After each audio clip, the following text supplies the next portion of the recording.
Hello ma'am, welcome to Himvida physiotherapy. मैं doctor Anandesh Kumar, physiotherapist. आज मैं डिस्कस कर रहा हूँ विटामिन ई। इसकी इम्पोर्टेंस क्या है हमारे बॉडी में, अगर डिफिशियंसी हो जाए तो क्या क्या नुकसान हो सकता है, और होल एंड सोल आपके बॉडी के लिए कितना इम्पोर्टेंस है इसकी। हम अपने बच्चों को, बुजुर्ग को, बूढ़ों को, यंगस्टर को, male female, pregnant lady women को हम इसके लिए कैसे अवेयर कर सकते हैं। एज ए फिजियोथेरेपिस्ट मैं इसका इम्पोर्टेंस अपने पेशेंट के लिए बहुत ज़्यादा मानता हूँ। विटामिन ई, जिसे एंटी स्टेरिलिटी विटामिन भी बोलते हैं। एंटी स्टेरिलिटी इसलिए बोलते हैं क्योंकि ये देखा गया है कि विटामिन ई की अगर कमी हो जाए आपके बॉडी में तो आपकी फर्टाइल जो कैपेसिटी है, जो फर्टिलिटी की कैपेसिटी है, वो काफ़ी कम हो जाती है। विटामिन ई कहाँ कहाँ मिलता है? विटामिन ई का जो मेन सोर्स है वो है सनफ्लावर ऑयल। ऑयल में बहुत ज़्यादा होता है, नट्स में बहुत ज़्यादा होता है, ब्रोकली में बहुत ज़्यादा होता है।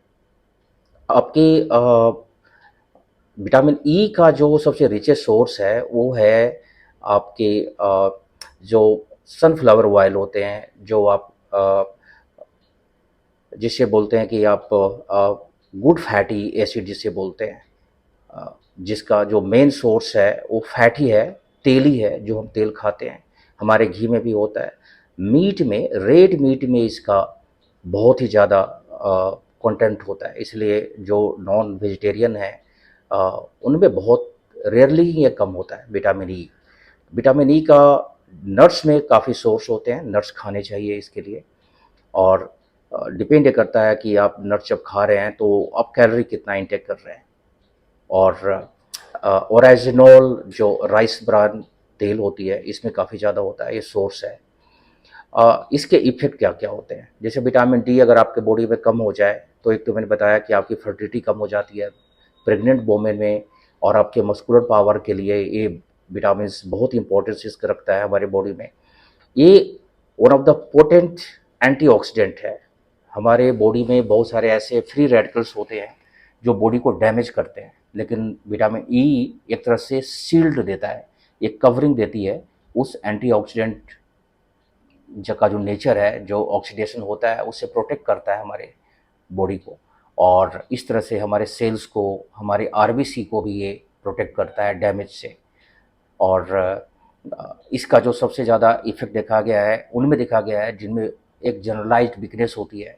अगर उनमें विटामिन डी थ्री की कमी हो जाए तो उनकी जो वीकनेस है वो इम्प्रूव नहीं होता, उनके बहुत कोशिश के बाद भी इम्प्रूव नहीं होता। इसलिए आप विटामिन डी, जब भी आप वीकनेस में जाएं, जब आप लंबे समय तक बीमार रहें या बेड रिडन हो, तो आप vitamin D three, vitamin E का ज़रूर यूज करें।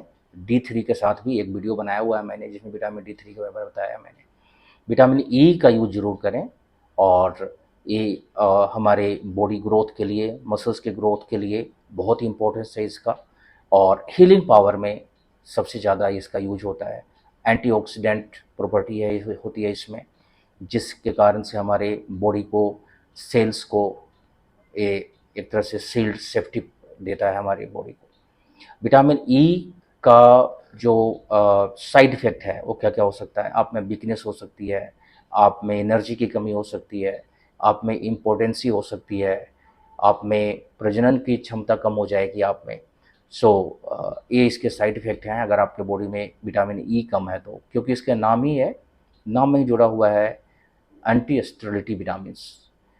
और ये बहुत ही ईज़िली अवेलेबल है, फूड में भी ईज़िली अवेलेबल है।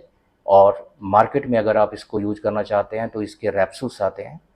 इसके ईज़िली अवेलेबल 500 मिलीग्राम से लेकर के 400 मिलीग्राम, 500 मिलीग्राम के क्या रैप्सूल्स आते हैं, जो डेली एक लेने चाहिए।